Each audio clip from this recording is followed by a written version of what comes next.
Hello, and a very warm welcome to today's Explainer. I am your English teacher, and I'm just so happy you're learning with me today. My goal is simple. I want to help you feel completely confident and comfortable speaking English. Today, we have a really special and helpful topic that I know you are absolutely going to love. So you might be wondering which English words are so close that even native speakers get them wrong. You know, some words sound alike, or they look exactly alike, and just one tiny letter changes the whole meaning. It's like a puzzle. Today, we're going to look at 5 of the most commonly confused words in English, and I'm going to give you some really simple tricks so you never mix them up again. This is Learn 5 English Words a Day. Today, we're doing 5 words that trip up learners and native speakers alike. And trust me, by the end of this, you'll know them better than most people who grew up speaking English. So stay with me. All right, let's jump right into section 1, action versus result. We are going to start with a very famous pair of words. Here is our first word. Listen carefully and please repeat after me. Affect, affect, affect. So affect is a verb. It's an action word. It means to change or influence something. Picture how the weather changes your mood. When the sky is dark and it rains all day, you might feel a little sad, right? The weather is actually doing an action to you. You can say, the rain affects how I feel. Here's another one. Loud music affects my concentration. Or you could say, the bad news affected everyone in the room. Just remember, affect is something you do to something else. It is an action. Let's see what this looks like in a real everyday situation. Imagine you just finished a long, really difficult day at work. The office is super loud. People are talking. Phones are ringing constantly. Your head hurts just a little bit because of all that sound. You could sigh and say, it has been a long day at work. The noise really affects my focus. Do you see how that works? The noise is doing the action. It's pushing against you. It affects you. Okay, now let's move to its twin word. Listen carefully again and repeat after me. Affect, affect, affect. Affect is a noun. It is a thing. It means the result or the change that happens after the action. Picture the result of that same rainy weather.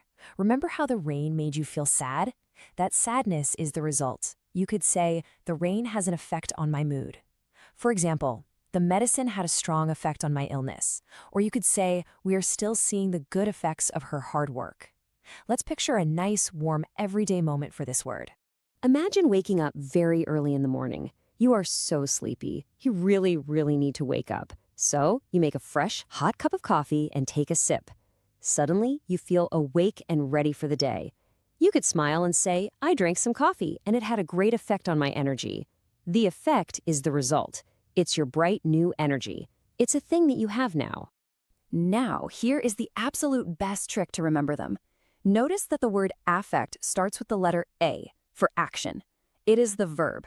Then, affect starts with the letter E for end result. It is the noun. The weather affects you. It has an effect on you. A for action, E for end result.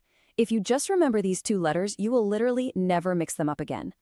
Moving smoothly along to section 2, sending versus receiving. Listen carefully to this one. Imply, imply, imply. To imply is to suggest something without saying it directly. The speaker gives out a hidden meaning. They hint at something. For example, are you implying that I am wrong? Or you could say, her warm smile implied she already knew the good news. Imply is what the speaker does. They send the message out into the air. Imagine you're having a fun party at your house, but it's getting very late and you're so tired. You really want to go to sleep, but you want to be polite, right? So you look up at the clock on the wall, yawn a little bit, and say, wow, look at the time, it's getting late. Notice you didn't directly say, please go home, but you implied it. You sent a gentle, hidden hint. But what happens on the other side of that conversation? Listen to this one. Infer, infer, infer. To infer is to work something out from clues. The listener takes in the hidden meaning and reaches a conclusion. It's like the listener solves a little puzzle. For example, from his angry tone, I inferred he was upset. You could also say, what can we infer from this old photograph?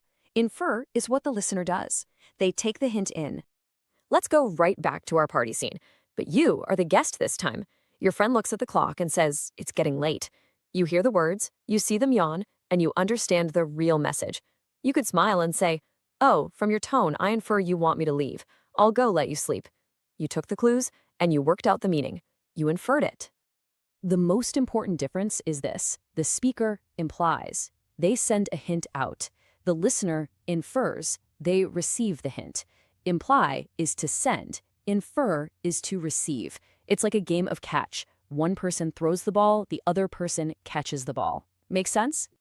All right, we are on section 3, completing versus praising. Listen very carefully here. Compliment, compliment, compliment. Now, I want you to picture the spelling in your head. Compliment, spelled with an E in the middle, means something that completes another thing or goes very well with it. Picture a beautiful dark red wine that makes a warm dinner taste even better. You say, the wine complements the food. Or imagine picking your clothes in the morning. You put on a nice blue shirt and an orange tie. You could say, those bright colors complement each other. They look perfect together. They complete the picture. Now, these next 2 words are a real spelling trap, but here is how to beat it.